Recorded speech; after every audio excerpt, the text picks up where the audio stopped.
Welcome back to the podcast, everybody. Episode number 4 of Adapting to Change. I'm your host, Alex McMahon. I'm joined once again by co-hosts Nick and Alan, and I'm very pleased to introduce our guest for today's episode. Is the founder and CEO of Second Line of Defence. Lisa Baskott is with us. Good morning, Lisa. Hi. How are you? Morning. Good to be here. No, thank you for taking the time to come and chat with us. It feels like it's been a really long time since we actually first opened the dialect. I think it was back in December when we first started speaking. And obviously busy diaries and things like that. So, and obviously we are remote as well today. But thank you for coming on and joining with us and coming to tell us what you're up to in the industry. So I think before we get into what you're doing now, if you could give us a bit of context, Lisa, about what brought you up to the industry over the past few years. Yeah, I suppose mine is a slightly unusual story. I didn't have any background whatsoever in law enforcement or private security or even recruitment. Essentially, this story started with me being in my new home. I just moved from London to Brighton, where I live now. And I literally had been there for 6 or 7 days, and I turned the telly on, and I never watched daytime TV, and the volume was down, but I could see it was a news bulletin. And I turned it up because I saw Clapham across the bottom of the screen, and I was like, oh my God, that's where I'm from. Nothing happens there. Turn the volume up, and then I heard the words, been missing since yesterday, called her boyfriend, blah, blah, blah, mum and dad haven't heard from her. And I just had this sinking feeling in my stomach because I kind of knew what this bulletin was about. And the story I'm talking about is Sarah Everard, who was brutally murdered by police officer Wayne Couzens in March 2021. And when I say that that I think all aspects of my life collided at that one point. I'm a magistrate now, coming up to 12 years. And so finding out that the perpetrator, a couple of days later when I found out that the perpetrator was a police officer, that sent me into a spiral. But as a woman listening to that news bulletin yet again, this idea that women are vulnerable and are at the hands of people, predators who want to do them harm, I was just really exasperated. I just couldn't believe this was still happening. And then throw into the mix the fact that I'm now a mum of 2 mid to late teenage children who within a blink of an eye are going to be legally out there being able to drink, do whatever they like. And I can't protect them in a way that I was able to protect them when they were little. All of these things collided all at the same time. And I just felt a rage. I can't really put it in any other way. I was just really angry. And I just thought, why is this still happening? And I signed every petition at the time, and I was still pissed off. and then subliminally, I started doing research around why these things were still happening. What was it about the nighttime economy? Why women? And then, I fell upon the private security industry and the role that they were now playing in that sort of frontline security sector. And it didn't take much for me to scratch beneath the surface of that industry sector to kind of go, oh gosh, we're in trouble. We've got some work to do. And it was at that point that I really realised that I needed to do something about it. So didn't know what else to do. So off I went and got myself qualified as a door supervisor in September 2021. I loved it, loved the course, met some really interesting people, and realised at that point that wasn't going to be enough, because I started then thinking about the fact that this industry is not diverse enough. There certainly weren't enough women in roles where they really could make a difference. And I wanted to show myself, but also the industry, I think subliminally, that things needed to change. And someone like me could give the industry and show other people how it could be done. So that's what I did. So I then ended up working the doors in Brighton for just over a year and a half. Absolutely loved it. I loved every minute of it. Actually on the doors? Yeah. So I've done everything. So I've worked at the Grand, I've worked at the Metropole, I've done the Marathon, I've done boxing matches, bar mitzvahs, university parties. I mean, you name it. Worked in all the clubs and bars on the seafront, restaurants, you name it. The strip clubs, one of my favourites, actually. Really quite interesting. They loved me. I don't know, but it was. I needed to know. Felt like being a woman on the door, but also just how the general public would take to me, because my theory, my research showed that this is what it was. This is what the industry was missing. I knew it anyway, but I think I needed that anecdotal evidence, and I didn't realise at the time that reason why I thought I needed that evidence because I was going to take it to the industry and have a conversation with the industry. I didn't know it at the time, but clearly that's what was going on in the back of my mind, and that's exactly what I did. On the 1st of January last year, this industry didn't know who I was. They didn't know my name, nothing, and I put myself out there because I had a lot to say, and not all of it good. Through my research, I saw names that kept coming up. Obviously, I knew within the regulatory body, I knew that there were certain names attached to that, i.e. Michelle Russell and Heather Bailey. But also I recognised that there were like the top 20 security companies, the names that kept popping up, like Jason Towles, etc., of Mighty, and a few other names. And then there were also the association bodies, so certain names kept coming out. And then I got a little bit more bold, and then I thought, right, I need to speak to these people. I need to see them. So I took myself off to events that were happening in London, free networking events, where I knew these people would be there. And I went up to them and I introduced myself and I said, look, this is who I am. This is what I've done. These are the reasons why I'm doing it. And I need to have a conversation with you because we need to change this industry. You've had 20 years to do it. And no offence, but you screwed it up. And I've got some things to talk to you about. And they were all a little bit shifty. They didn't quite know how to deal with me. So how did you find the 12 to 18 months working on the front line? What did you encounter? What did you think? What were you feeling as you came out of that stage? I loved it. I keep saying to people, what you see, what you're seeing now on this podcast, what you see is what you get. Lisa, your friend, Lisa, the magistrate of 12 years, and Lisa, the door supervisor working on the doors, same person. You're going to get the same treatment from me in whatever role or hat I'm wearing. I was raised to be respectful and to be interested and to be interesting and to listen, right, and to understand. And I took those qualities with me and I put those qualities into play on the door. I recognized that what was missing was that sort of personal touch. And particularly if you remember when I came into this industry sector, as in having just done my training, we were still coming out of the pandemic. So people had been locked up for especially young people, those young people who were about to start university at 18, their rites of passage in terms of, testing the waters with drinking and even with drugs, right? They didn't have an opportunity to do any of that. They were locked down in their houses. And then all of a sudden they turned 18 and they were given the keys to the bloody treasure trove and they were mental, right? They were bordering on feral, right? But they also had a whole other load of actions going on, which was, we're beginning to see the real aftermath of all of this, but mental health issues, right? Being locked up as a young person in that kind of environment and not learning some of those crucial social skills that you need to equip you for being away from home for the first time, right? Having to self-regulate.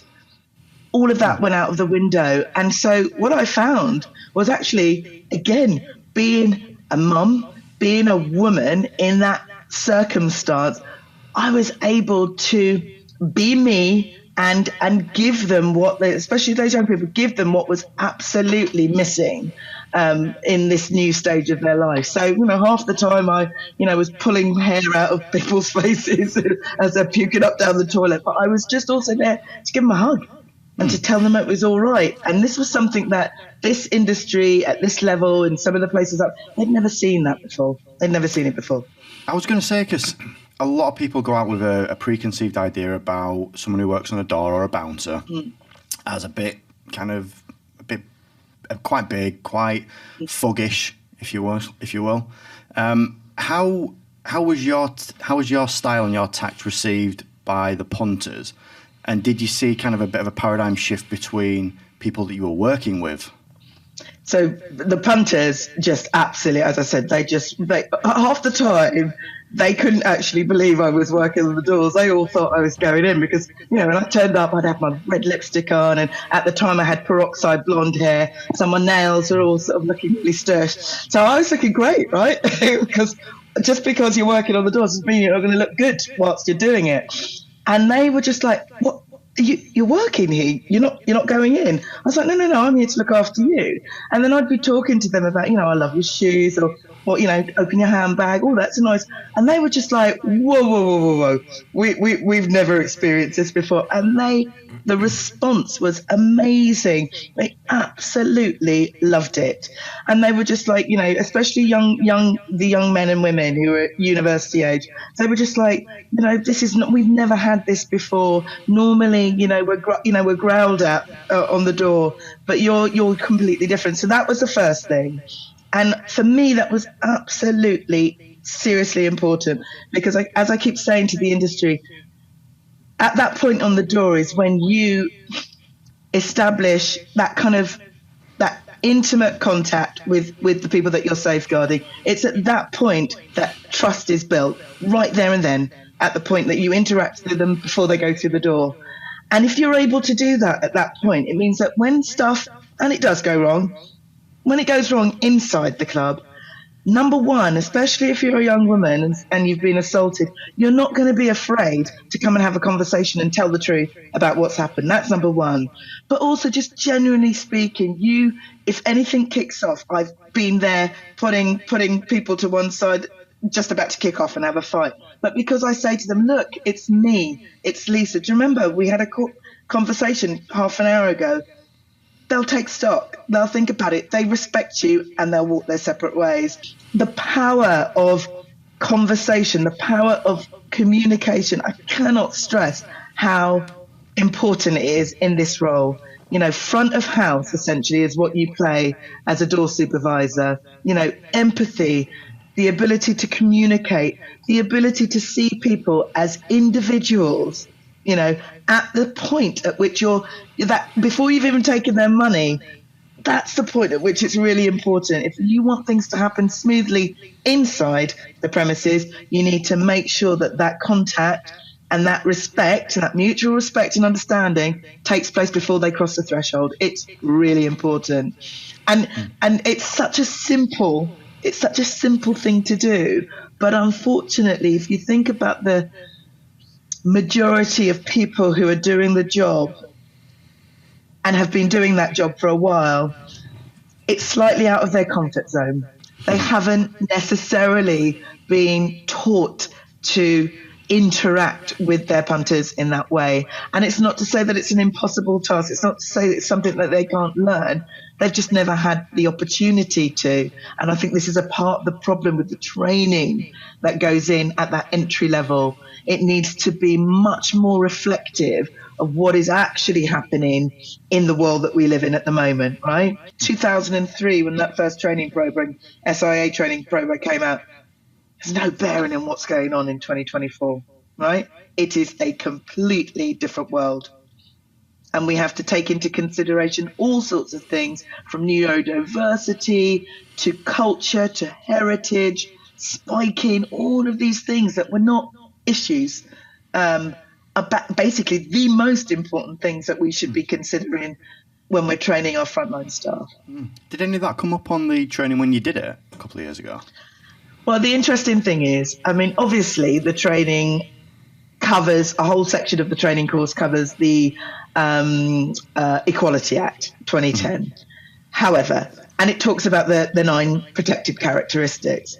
But I can assure you, 30 minutes having walked out of that classroom, if you ask one person in that classroom to know one of those protected characteristics, I can assure you they would not have been able to do it. Now, what I'm saying is that they covered what they needed to tick boxes with, but they didn't put it into context, right? So what they should have been talking about is the LGBTQ plus community and what it means for a person turning up to a club with a passport that has a man's face on it, but they're going through a transition. They refer to that passport as their dead name, right? So interrogating a person on the door when there are 100 people standing behind them, humiliating them because of this, is not the way forward. But the reason why these people were doing that is because they didn't have an understanding of this being something that happens. And quite, particularly where I am, I live in Brighton, it's the gay capital of the country, but you'd be surprised at the treatment some people, trans, on the doors of venues by people who had no understanding of the world that those individuals lived in. It wasn't because they were being horrible per se, it's just that they just didn't get it, they didn't know. And that's something that could be easily rectified, right? You'd like to think so. I mean, have you seen a change in that at all in the last few months at all, or years, or is it still as it was? It depends on venue and it depends on security company, right? Those companies that are invested, that understand that the people standing on the doors should adequately reflect the people coming through the doors, then you will see that these are teams of people that work completely differently. But I could be on the door of one venue one night and have an amazing team of people doing things brilliantly well. The venue with, paramedics working and you name it.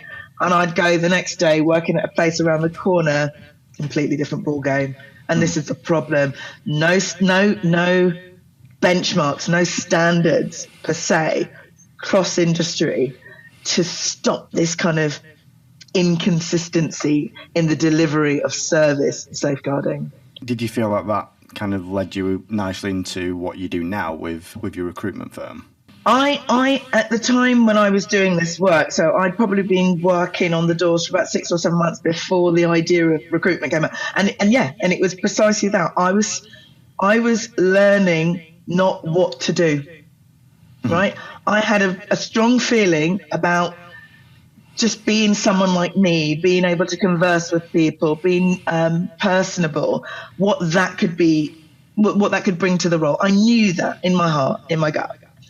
But being in the role, working with a number of different security teams across Brighton, I was taught very quickly how not to do this job. Unfortunately, I saw more instances of bad practice, lack of knowledge, lack of empathy than the other way. And that's when I realized there was this huge gap that needed to be filled and could easily be filled. Not just by me, but by the industry, right? Do you feel like that's a gap of gender or just a skill set gap? It crosses everything. It starts with training for me. So I've said it to Michelle Russell, I've said it to her face. The entry level training that was devised in 2003 is not fit for purpose. It needs to be overhauled. So the content, technically everything that needs to be covered is covered. The way in which it is covered is antiquated, all right? And it doesn't bear any relation or relevance to the stuff that is actually going on in the world that we live in today. Right, so the issues that we have to deal with around transgender, 2003, when we're not having this conversation, right? We've had the Me Too movement, right? So there is a completely different voice, in particular around women and female empowerment, but also, the rise of social media, right? And what that does in terms of good and bad for the role, right? So door person on the door does something shit, someone's got it on camera, and it's going to be uploaded onto YouTube before you can say, oh dear. And unfortunately, we live in a world where when something awful is happening, we'd happily take our cameras out and film it as opposed to call 999. There is something going on societally which is making us not do things the way that I remember, when I grew up. It's like you trust the authorities, you're respectful to policemen, and if you see something wrong happening, you do something about it. That's gone out the window. And we need to, as a society, we need to do an awful lot to bring back that level of, actually, it's all our problem. If we want to live in a world that is free from violence and misogyny and racism and homophobia and all the other isms, then we've got to say, from a personal standpoint, I'm not having it anymore. I won't stand for it. This is not the world that I want to live in. And I think we've lost our way in that respect. And all of that spills over into that role, that front line. So if we're not training the people effectively so that they understand the nuances of the world that we live in, they're not going to be able to deal with them. So if you're from a different culture and you see something happening before you, chances are you're going to give the wrong response, right? Because you haven't been given the opportunity to learn about that other group or that other way of life or that other faith or that other sexuality, right? And this is not about whether or not you agree with it or disagree with it. That's not your job when you're standing on the doors. Your job is to safeguard, not to have an opinion about whether her skirt's too short or whether he shouldn't be dressed up like a woman. It's none of your, that's not your business. That's not what you're getting paid to do, right? Absolutely. And I think that this is where the issue, this is where we're having it's that mutual sort of understanding and respect that needs to be built into the training course, and that really needs to be sort of embedded. Kind of those values need to be embedded, not just in the physical stuff that you have to do, or remembering that there are 9 characteristics, or these are ways in which you can de-escalate a situation. It's about that it's about human respect. And I think this is where things have gone wrong, I think, in my opinion. Are you still working on the doors now? Aside everything I do it every now and again when I want when I'm a bit bored and I've got more than enough going on at the moment. But when I want a little bit of an injection, absolutely. I have this sort of, all the people that I worked with have this sort of open door policy. They're like, we'll have you back whenever you want to come. But I do now. Because I work, particularly in Brighton, I'm doing lots of work with the Brighton Bid, it's an amazing sort of organisation. And through the Bid, I get to speak to and deal with all of the loads of the licensed premises, and many of them I've worked with in the past. So I keep my finger on the pulse in terms of the issues that they're facing and things that I think I might be able to do to help them, because I now have exposure at a sort of a national level, whereby conversations being had with industry leaders, big industry bodies, and all the government, I can start to kind of trickle this information back down to them and give them some kind of help in being able to sort of digest that in the best possible way for them and their business. So, second line of defence. So that started 18 months ago, did you say? Yeah, just over. So what's the brainchild behind it? What is it that you're doing with that? It's a recruitment company. I remember when I was starting the sort of the research around, what can I do? How can I contribute to change? And I remember speaking to loads of friends who have, over the last 30 years, they've run clubs, been owners of clubs in and around London. And I remember when I started, I thought I was going to start a security company myself. And it didn't take more than about 3 conversations from my mates to be saying, you're not going down that route. Don't even think about it. And I was like, why? They were like, really? No. It's actually not particularly a pleasant world. And I don't necessarily know as a woman whether you're going to be welcomed So I was kind of, my friends, they were like, this is not the route that you need to take. What you need to do is influence the people who are either buying security or providing security, and you can do that through setting up a recruitment agency and consulting with those companies, saying this is a standard that you shouldn't fall below. This is the level of training that you should be, and the topics that you should be talking about. You need to look at diversity. You need to address having more women in your organisation, et cetera, et cetera. And that essentially is the conversation that I wanted to have with the industry, because whether or not I wanted to believe that at the time, what I was talking about, and I think what drove me from the beginning, was me wanting to bring about systemic change. I was saying this industry for 20 years has been racing to the bottom, particularly around frontline security. And I was not going to wait another 20 years for it to sort itself out. And it was personal, right? Because as I said to you before, I've now got 2 young people who are teenagers who are soon going to be out there, God help me, right? I don't want to have a conversation with anyone who does them any harm. So I rather than get myself into trouble, why don't I try and do something about the industry that is there now? Forget about the police, right? Frontline is all about safeguarding people. Mm-hmm. And I want to make sure that I can make a difference there. So what level are you recruiting at? Do you specialise in a particular area? Is it management, frontline, or is it a mixture of everything? It's wherever. So at the moment, I mean, for most people, it's like, contract workers looking, so most of the work that I do on a regular basis is people who are looking for top-up work. So whether it's Brighton and Hove, Albion, football games, football matches, or bars and restaurants, whatever.